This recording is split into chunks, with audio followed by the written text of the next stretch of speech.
أعوذ بالله من الشيطان الرجيم. بسم الله الرحمن الرحيم.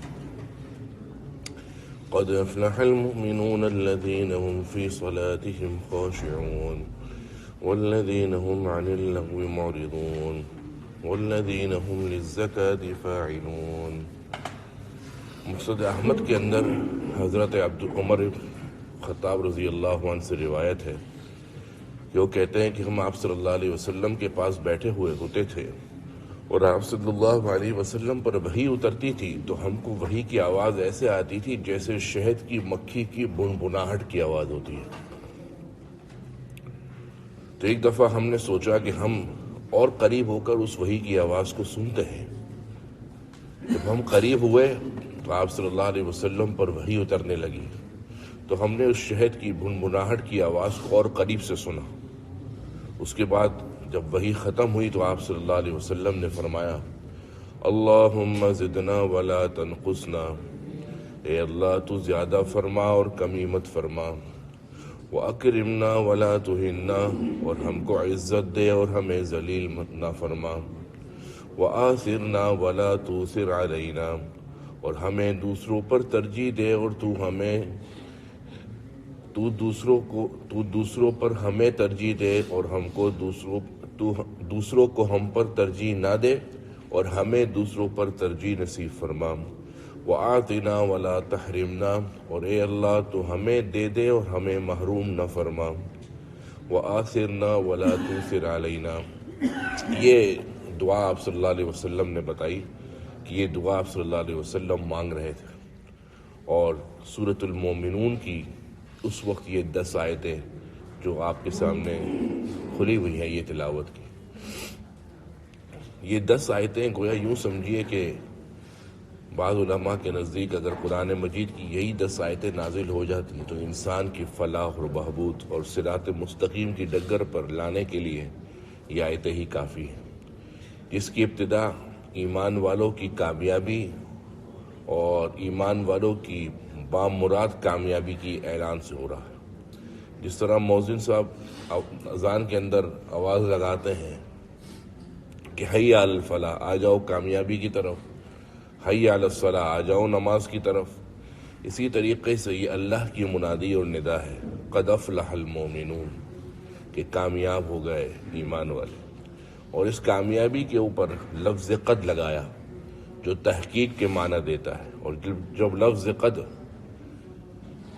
ایسے جملے پر آئے جو ماضی کا ہو، افلح یفلح افلاحا فہو مفلح، تو وہ مزید تحقیق کا فائدہ دیتا ہے. جب لفظ قد ماضی کے جملے پر، ماضی کے فعل پر آئے تو مزید تحقیق کا فائدہ دیتا ہے. تو اللہ فرما رہے ہیں قد افلح المؤمنون، تحقیق کامیاب ہو گئے ایمان والے. الذین هم فی صلاتهم خاشعون. 10 نشانیاں بتائیں ایمان والے کون ہیں. سب سے پہلے بتایا کہ جو اپنی نماز کے اندر خشوع خضوع رکھتے ہیں. خشوع کسے کہتے ہیں؟ خشوع 2 چیزوں کا نام ہے. ایک ہے کہ انسان کا دل سلامت رہے اور دوسرا انسان کے اعضاء سلامت رہے. نماز میں کھڑا ہوا ہے اور داڑھی سے کھیل رہا ہے تو حضرت عمر رضی اللہ عنہ نے ایک شخص کو دیکھا کہ جو نماز کے اندر داڑھی سے کھیلتا تھا تو فرمایا کہ اگر اس کے دل میں خشوع ہوتا تو اس کے اعضاء بھی خاموش رہتے، لیکن جب اندر دل میں خشوع موجود نہیں ہے تو وہ داڑھی سے ایسے ایسے کھیلتا ہے. نماز کے اندر خشوع نہیں. اور دل کا خشوع کا مطلب یہ ہے کہ دل اس نماز کے اندر اللہ سے جڑا ہوا رہے، اللہ سے ہٹنے نہ پائے. اگر نماز میں دل اللہ سے ہٹتا ہے اور خود سے ہٹ گیا، آپ پر کلیم نہیں ہے، کوئی وبال نہیں ہے، کوئی مسئلہ نہیں، آپ دوبارہ اس دل کو اللہ کی طرف لے آئیں. لیکن جان بوجھ کر ایسے ارادے خود سے لانا یا ایسے ماحول میں نماز پڑھنا جہاں پر آپ کا خشوع خضوع ہٹ جائے، یہ نامناسب ہے. آپ صلی اللہ علیہ وسلم نے فرمایا، مشہور حدیث سے فضائل اعمال میں بھی آپ حضرات سنتے رہے پڑھتے رہے، کہ آپ صلی اللہ علیہ وسلم نے فرمایا کہ ایک زمانہ ایسا بھی آئے گا کہ پوری مسجد کے اندر ایک نمازی بھی خشوع خضوع سے نماز پڑھنے والا نہیں ہوگا. یہ حدیث تو میں جب بھی پڑھتا ہوں میری اگلی نمازوں کے اندر کوشش کرتا ہوں یا شاید ایک آدمی وہ میں ہی بن جاؤں. اور اگر ہر آدمی یہ سوچ لے کہ حضور نے فرمایا کہ ایک آدمی بھی نہیں ہوگا، تو گویا حضور کی آنکھیں ٹھنڈی ہوں گی اس بات سے کہ ایک آدمی مسجد میں ایسا مل جائے تو کوشش کرے وہ آدمی میں بن جاؤں۔ جیسے حضرت عمر رضی اللہ عنہ نے فرمایا کہ قیامت کے دن اگر اعلان ہو گیا کہ دنیا کے اندر جتنی انسانیت اور جتنے انسان آئے تھے سب کے سب جہنم میں جائیں گے سوائے ایک آدمی کے کہ وہ جنت میں جائے گا، حضرت عمر فرماتے ہیں اللہ کی ذات سے امید رکھتا ہوں جنت میں جانے والا میں ہوں گا، مجھے اللہ کی رحمت کی اتنی وسعت کہ میں ہوں گا۔ اور فرمایا کہ اگر آخرت میں اعلان ہو جائے کہ سب کے سب جنت میں جائیں گے اور جہنم میں جانے والا میں اکیلا، جہنم میں ایک آدمی جائے گا اور سب جنت میں جائیں گے، تو مجھے اپنے گناہوں، مجھے اپنے اعمال کو دیکھ کر ایسا لگتا ہے کہ میں اکیلا جہنم میں جانے والا میں ہی نہ بن جاؤں۔ تو حضور کی حدیث ہے کہ کوئی ایک آدمی بھی نہیں ہوگا تو ہم حضور کی آنکھیں اور مراد ٹھنڈی کرنے کے لیے کہ اس سے حضور کی آنکھ ٹھنڈی ہوگی کیا کریں؟ اپنے آپ کو ایک آدمی میں بنا لیں کہ ایک آدمی شاید میں ہی ہو جاؤں مسجد کے اندر، صف کے اندر، کہ جس کی نماز صحیح طریقے سے ادا ہو جائے۔ اور کوئی مشکل نہیں ہے نماز کو صحیح طریقے سے ادا کرنا، جو خود سے ارادے آ رہے ہیں، وساوس آ رہے ہیں، وہ تو آئیں گے۔ مفتی صاحب نماز میں وسوسے بہت آتے ہیں، بھئی یہ تو کامل ایمان کی علامت ہے۔ یہودیوں کو نماز میں وسوسے نہیں آتے اس لیے کہ ان کی نماز ہے ہی نہیں، بیڑا غرق ہے ان کی نماز، تو ان کی نماز کیا ہے؟ بیڑا ٹھپ ہے اور بیڑا غرق ہے۔ جب بیڑا غرق ہے تو نماز کے اندر وسوسے کیوں نہیں، کیسے آئیں گے؟ نماز میں وسوسے تو آئیں گے مجھے اور آپ کو اور ایمان والوں کو، اس لیے کہ پتھر ہمیشہ انہی جگہوں پر پڑتے ہیں جہاں پر پھل ہوتا ہے، اور ہمارے پاس ایمان کا پھل نہیں، ایمان کا پھل پھول اور گلدستے موجود ہیں، تو لا محالہ شیطان ادھر پتھراؤ بھی بہت کرتا ہے، اور اس کی ہر دم یہ خواہش ہے کہ کسی طریقے سے اللہ سے روٹ جائے۔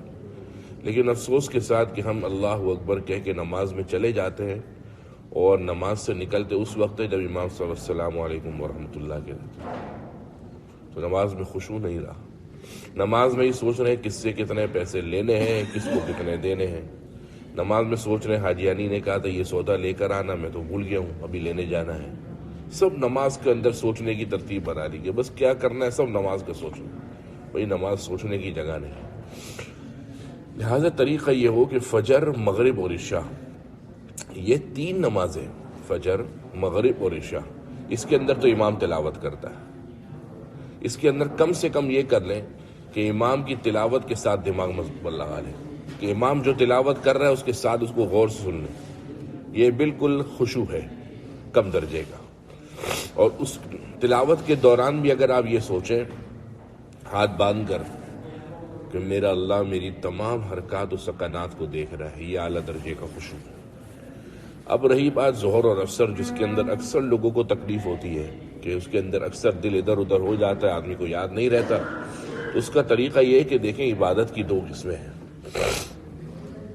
ایک عبادت کی قسم ہے جہری، اللہ اللہ اللہ جیسے ہمارے بعض ذات کا ذکر ہوتا ہے جہری، اور ایک عبادت کی قسم میں فکری ہے، ثم تتفکر، اور وہ یہ کہ سر جھکا کر آدمی بیٹھ جائے، زبان سے ایک لفظ نہ نکالے اور مراقبہ کرے کہ اللہ کی جتنی رحمتیں اس دو جہان عالم کے اندر اتر رہی ہیں، میرا دل ان تمام رحمتوں کو اپنے دل کے اندر جذب کر رہا ہے، میرے دل کی گندگی گناہوں کی دھل رہی ہے، اور میرا دل ان گناہوں کی گندگی سے دھل کر رب کی ساری رحمتوں کو جو اس کو جہاں جہاں سیراب ہو رہی ہے، میرا دل اس کو پورا پورا وصول کر رہا ہے اور اس سے نچوڑ رہا ہے۔ یہ ہے ذکر کے اندر جو سمجھاتے ہیں۔ تو یہی چیز اگر ہم اپنی نمازوں کے اندر کر لیں، یہ فکری عبادت ظہر اور عصر کی نماز میں کہ اللہ اکبر کہنے کے بعد یہ سوچیں کہ میرا اللہ مجھے دیکھ رہا ہے، بس یہ ایمان اگر زندہ ہو گیا تو جب یہاں سے نماز پڑھ کر باہر نکلیں گے تو باہر آپ کی تجارت میں، آپ کے معاشرت میں، آپ کے معاملات میں، آپ کی دیگر عبادات کے اندر، سب کے اندر یہ یقین زندہ ہو جائے گا کہ میرا رب مجھے دیکھ رہا ہے۔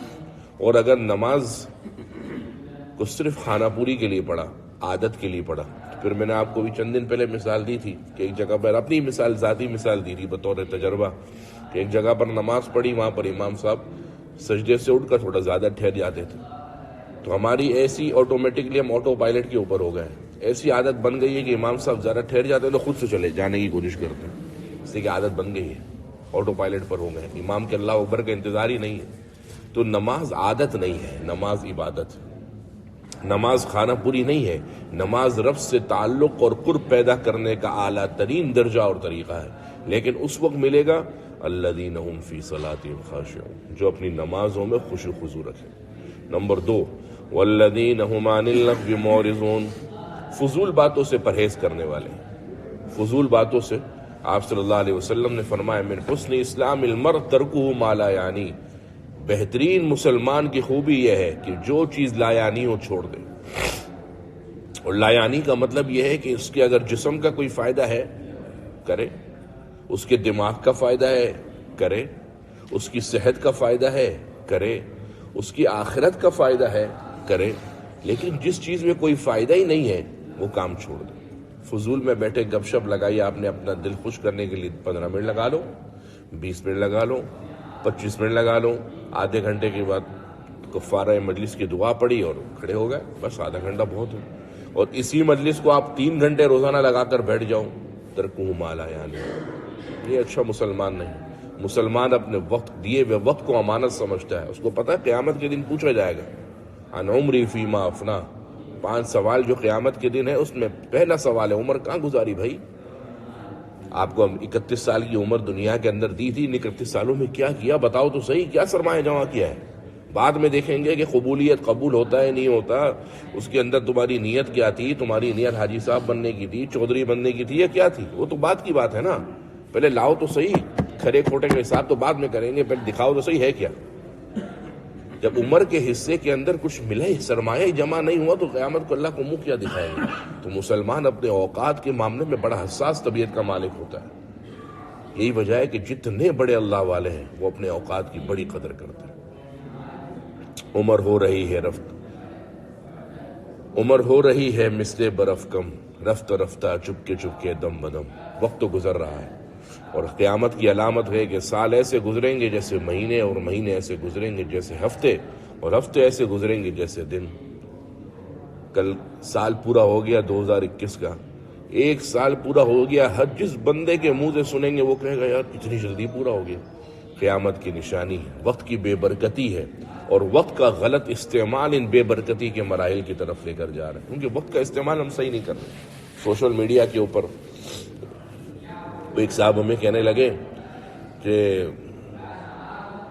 مجھے یہ بات سمجھ میں نہیں آتی حضرت فاطمہ رضی اللہ عنہا کے بارے میں کہ پوری رات وہ قرآن پڑھتی تھی، اور صبح ہوتی تھی تو وہ کہتی تھی کہ اے اللہ یہ رات چھوٹی ہو گئی یا رات پوری ہو گئی، یہ رات چھوٹی ہو گئی ہے، اتنی میں تو ابھی پڑھنا شروع کیا اور قرآن ختم ہی نہیں ہوا، اور میری صبح صادق ہو گئی۔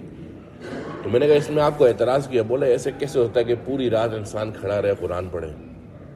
میں نے اس کو بولا یہ جو موبائل ہے نا، موبائل، اس موبائل کی خصوصیت آپ کے سامنے ہے، اس موبائل کو آپ لے کر بیٹھ جائیں 2-2.5 گھنٹے تو محسوس ہی نہیں ہوتا، انسان کے پاؤں بھی نہیں ہلتے۔ وہ ایک صاحب مجھے خود بتانے لگے، بولے اس موبائل کی وجہ سے میرا یہاں تک ہوا، پہلے میرے کو محسوس نہیں ہوا، ڈاکٹر نے بتایا کہ پتہ نہیں پاؤں کا کیا ہے، بولا میرے کو 2-2.5 گھنٹے میں موبائل لے کر بیٹھا رہتا تھا، میرا پاؤں تھوڑا سن ہو جاتا تھا، میں سمجھتا تھا سن ہو رہا ہے، بعد میں جا کے ڈاکٹر نے 3 سال کے بعد بتایا کہ بھائی آپ کے پاؤں کو تو بیماری لگ گئی ہے۔ آپ ایسے بالکل صحیح ساکت ہو کر بیٹھتے تھے، یعنی موبائل پر جو کام کر رہے ہوتے تھے اتنے اس سے مشغولی اور محبوط الحواس ہو کر کرتے تھے کہ پاؤں کو اوپر نیچے کرنے کی فرصت نہیں ملتی تھی۔ جب اس موبائل کا یہ حال ہے تو اللہ تعالیٰ نے ان کی عبادتوں کے اندر لذت بہت دی تھی، ایسی عبادت کی حلاوت تھی کہ کیا کہنے۔ ایک بزرگ کہہ رہے تھے کہ گناہ کرو گے تو نعمت چھن جائے گی، تو ایک شخص نے کہا کہ حضرت میں تو گناہ کرتا ہوں لیکن مجھے محسوس تو نہیں ہوتا نعمت چھن جاتی۔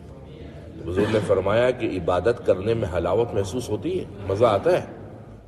بولا مزہ تو نہیں آتا، بڑا دل پہ پتھر رکھ کے عبادت کرنی پڑتی ہے۔ بولے یہی تو حلاوت نکل گئی، گناہ کرنے سے یہی حلاوت اللہ نے عبادتوں سے سلب کر لی، جب عبادت سے یہ حلاوت سلب ہو گئی اب بھگتتے رہو۔ لیکن اس کا مطلب یہ نہیں کہ عبادت میں مزہ نہیں آ رہا تو عبادت کریں گے نہیں، عبادت تو کرنی ہے، عبادت تو کرنی ہے، 5 وقت اللہ کے دربار میں اپنے ماتھا ٹیکنے کے لیے حاضری دینی ہے۔ خدا نہ خواستہ آخری درجے کے طور پر یہ ہوتا ہے نا کہ ناظم صاحب پوچھیں گے کہ کلاس کے اندر کون آیا، نانے صاحب نے آج تک کبھی کلاس میں آ کے یہ پوچھا ہے کہ بھائی کس نے صحیح سے سنا اور کس نے پورا وقت سنا؟ تو قیامت کے دن 5 وقت حاضری دینے والا یہ تو کہہ سکتا ہے کہ اللہ 5 وقت تیرے دربار میں اپنے ماتھا ٹیکنے کے لیے آئے ضرور ہے، اب قبول کر لے تیرا کام ہے۔ تو والذین هم عن اللغو معرضون، لغو باتوں سے اعراض۔ اور جب آپ لغو باتوں سے اعراض کریں گے، لوگ آپ کو بولیں گے یار یہ تم بس ایسے خام خام کے اندر یہ کرتے ہو وہ کرتے ہو۔ آپ اپنے نظام الاوقات زندگی کا بنائیں کہ مجھے کس وقت کیا کرنا ہے، کیا نہیں کرنا، کتنا وقت دینا ہے۔ ایک ایک چیز آپ کی ریکارڈ ہو رہی ہے، آپ کے منظر عام پر ہے۔ رات کو سوتے ہوئے 11 بجے 10 بجے آپ سونے کے لیے بستر پر جائیں، موبائل کھولیں، اس میں اسکرین ٹائم کا آپشن ہے، اس کو دیکھیں، بتائے گا آپ کو کہ آپ نے پورا دن ان آنکھوں کو اپنے موبائل کے سامنے کتنا رکھا ہے، سوشل میڈیا کا کتنا استعمال کیا۔ موبائل آپ کو پوری رات کے اندر، گھڑی جو واچ آتی ہے اس کے اوپر پورے رات دن کا آپ کو خلاصہ بتائے گا۔ فکس 12 بجے وہ آپ کو سمری بتائے گا کہ بھئی سمری ہے کہ آپ نے پورے دن اتنی دیر اپنی آنکھوں سے 5 گھنٹے تک آپ نے موبائل کو دیکھا ہے، اس میں سوشل میڈیا کا آپ نے استعمال کیا ہے، موبائل کا اتنا کیا ہے، سوشل میڈیا میں واٹس ایپ کا اتنا کیا، ٹویٹر کا اتنا کیا، فیس بک کا اتنا کیا، یہ سب دکھائے گا۔ اور مسلمان اگر یہ معاملات دین کے نہیں کر رہا اور لو باتوں کے اندر گھس رہا ہے، ایسا ایمان والا برائے نام ایمان والا ہے، مردم شماری کا مسلمان ہے، گننے میں آ رہا ہے کہ بھائی دنیا کے اندر اتنے مسلمان، 2 ارب مسلمان، اس کے اندر بھائی عبد الرحمن صاحب بھی مسلمان ہیں، لیکن در حقیقت یہ مردم شماری کا مسلمان ہے، دکھانے کا مسلمان ہے، کھوکھلا مسلمان ہے اگر اپنے وقت کا غلط استعمال کر رہا ہے۔ والذین هم عن اللغو معرضون۔ جب بات ہوئی جسم کی، نماز، اور جب بات ہوئی وقت کے استعمال کی، تو تیسرے نمبر پر فرما رہے مال، مال مال مال، کہ اپنے مال کی زکوٰۃ دیتے ہیں۔ والذین هم للزکاۃ فاعلون، جو اپنے مال کی زکوٰۃ دیتے ہیں۔ اور بعض رات نے فرمایا، بعض صوفیہ نے، کہ یہاں پر زکوٰۃ سے مراد تزکیہ ہے، کہ بار بار اپنے دل کا تزکیہ کرتے ہیں، جس مقصد کے لیے حضور کو بھیجا گیا تھا۔ حضور کو بھیجے جانے کے 4 مقاصد ہیں: تلاوت کر کے سناؤ صلی اللہ علیہ وسلم، نمبر 2 کتاب سکھاؤ، نمبر 3 حکمت سکھاؤ، اور نمبر 4 ویزکی، تزکیہ کرو۔ والذین هم للزکاۃ فاعلون، اپنے دل کا تزکیہ کرتے ہیں۔ دلوں پر جو گندگی کا خول اور گناہوں کا خول چڑھ جاتا ہے اس کو دھوتے ہیں، نیکیوں سے سوچ کر، ندامت کے آنسو سے دھوتے ہیں۔ والذین هم لفروجہم حافظون، اور وہ لوگ جو اپنے شرمگاہوں کی حفاظت کرنے والے ہیں۔ شرمگاہ کا استعمال سوائے بیوی کے فی زماننا آپ کہیں بھی نہیں کر سکتے۔ قرآن نے کہا الا علی ازواجہم، مگر اپنی بیویوں کے ساتھ۔ نمبر 2 او ما ملکت ایمانہم، یا وہ جس کو آپ کے ان کے دائیں ہاتھ مالک ہے۔ دائیں ہاتھ کا مالک ہونا یعنی باندی، جو جہاد کے اندر مال غنیمت کے طور پر ملا کرتی ہے، اور اس کے بعد وقت کا قاضی یا حاکم وقت مال غنیمت میں تقسیم کرنے کے بعد جس کو مل جاتی ہے وہ اس کا مالک ہو جاتا ہے۔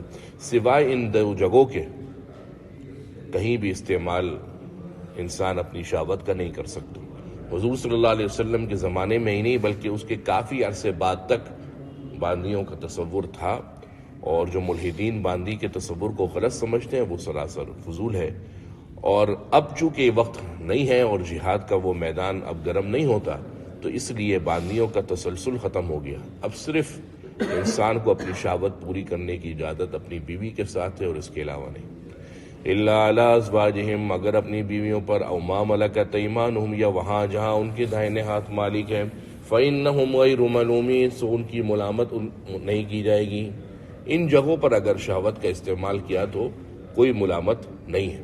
فمن ابتغى وراء ذلك، جس نے تلاش کی اس کے بعد، یعنی جس نے ان معاملات کے علاوہ کہیں اور شہوت رانی خرچ کری، فاولئک هم العادون، ایسے لوگ حد سے تجاوز کرنے والے ہیں۔ ایسے لوگ کیا ہیں؟ فاولئک هم العادون، حد سے تجاوز کرنے والے۔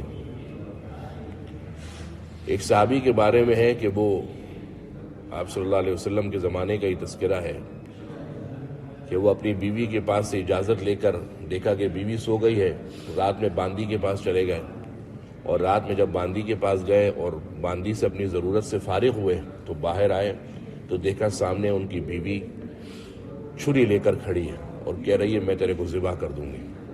اب ان کو سمجھ میں نہیں آیا کہ میں اس وقت کیا کروں۔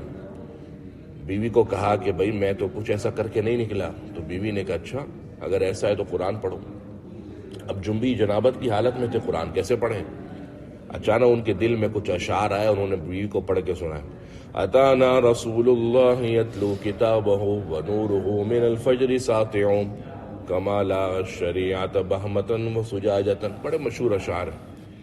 ان اشعار کا سننا تھا کہ بیوی نے سر پر دوپٹہ ڈھکا اور کہنے لگے کہ آپ ٹھیک کہہ رہے ہیں کہ کیونکہ قرآن تو آپ جنابت کی حالت میں پڑھ نہیں سکتے اور آپ قرآن پڑھ رہے ہیں. حالانکہ وہ قرآن نہیں تھا، اشعار تھے عربی زبان کے.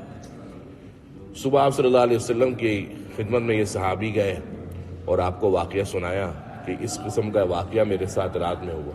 فضحک النبی صلی اللہ علیہ وسلم حتی بدت نواجذ. حضور اتنا کھلکھلا کر اس بات پر ہنسے یہاں تک کہ آپ کی داڑیں مبارک ظاہر ہو گئی. ورنہ حضور صرف مسکرایا کرتے تھے، لیکن کچھ جگہوں پر ایسا ہنستے تھے کہ آپ کی داڑھ مبارک دکھ جاتی تھی. یہ انہی جگہوں کے اندر میں سے. والذین هم لاماناتہم وعہدہم راعون. جو اپنی امانات کا اور عہد کا خیال رکھنے والے ہیں. امانت سے مراد دینی امانت بھی مراد ہے، شرعی امانت بھی، اور وہ امانت جو ایک انسان دوسرے کو رکھواتا ہے.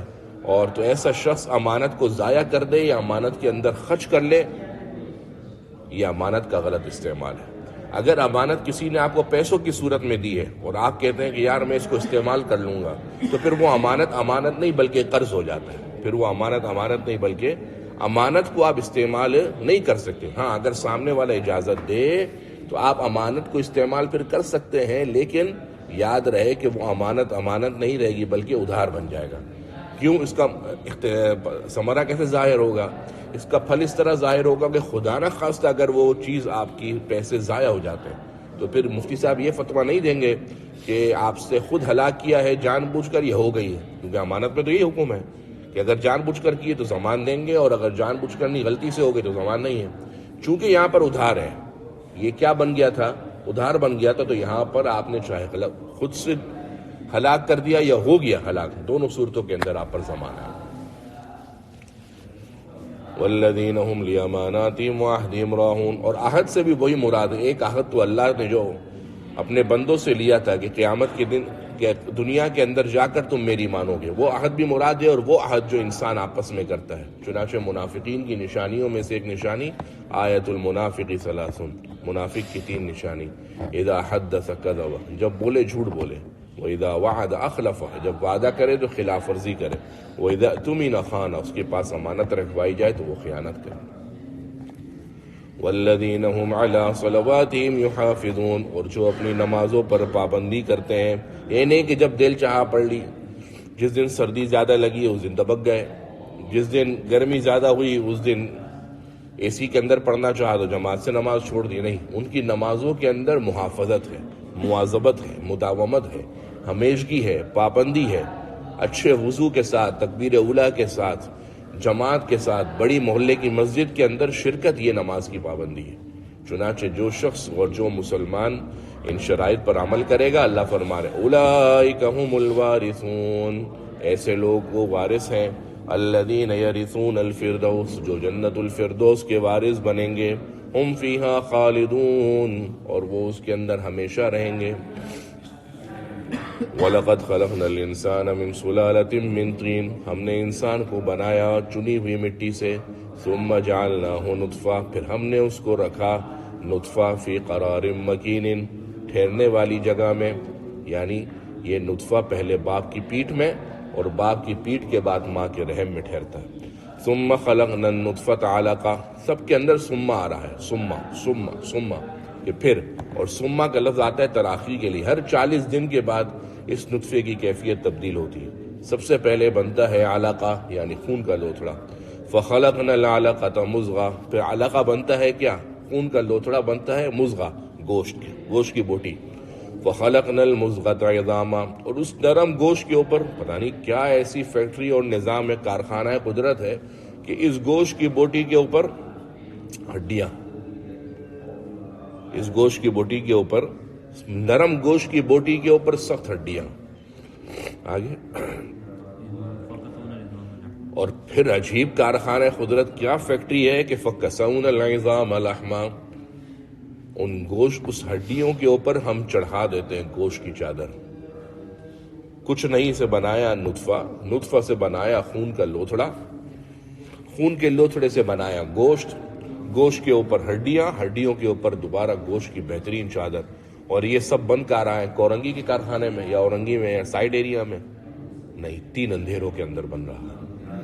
اللہ بنا رہا ہے 3 اندھیروں کے اندر. اور جب وہاں سے نکلے گا ثم انشأناہ خلقا آخر، اللہ فرما رہے پھر ہم اس کو اور تدریجاً بناتے ہیں کہ پیدا ہوتا ہے. پیدا ہونے کے بعد کچھ نہیں، آہستہ آہستہ توانائی آتی ہے، کچا بولنا سیکھتا ہے، پھر پکا بولنا سیکھتا ہے، سنوائی اچھی ہوتی ہے، آنکھ کی بینائی تیز ہوتی ہے، جسم کا درجہ حرارت مضبوط ہوتا ہے، جسم اچھا خاصا معتدل بن جاتا ہے، پھر پڑھنا لکھنا، لڑکپن کا دور، اور پھر جوانی، اور پھر کیا ہے خوبصورت ہٹا کٹا. یہ کچھ نہ ہونے سے ایک بہترین 30 سے 31 سالہ دور کے اندر ایک بہترین ہٹا کٹا انسان اور جوان بن جاتا ہے. فتبارک اللہ احسن الخالقین، بابرکت ہے اللہ کی ذات جو بہترین پیدا کرنے والی ہے. ثم انکم بعد ذلک لمیتون، لیکن ہر عروج کو زوال ہے. جس طریقے سے سال کا آنا اور جانا میرے اور آپ کے لیے آنے اور جانے کے لیے باعث عبرت ہے، اسی طریقے سے اللہ فرما رہے دیکھو عروج پر لے کر گئے، اب اس کے بعد عروج سے دوبارہ زوال. ثم انکم بعد ذلک لمیتون، پھر اس کے بعد تم مرنے والے ہو. ثم انکم یوم القیامت تبعثون، پھر تم کو قیامت کے دن دوبارہ اٹھایا جائے گا. یعنی موت ہے اور موت کے بعد قیامت اور بعث ہے کہ قیامت کے دن تم کو دوبارہ اٹھایا جائے گا.